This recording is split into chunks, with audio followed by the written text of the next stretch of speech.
Rozcvičovacie desatoro lopatkový kľuk. Pri lopatkovom kľuku takisto uplatňujeme princíp štvorbodovej opory.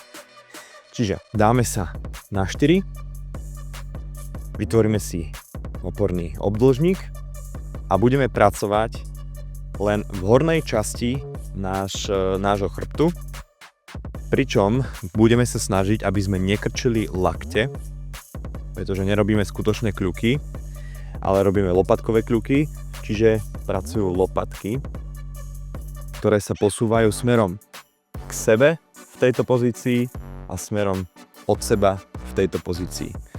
Obrovský pozor na to, aby sa to nepodobalo pozícii mačka a ťava, ale aby to bolo obmedzené len na pohyb lopatiek.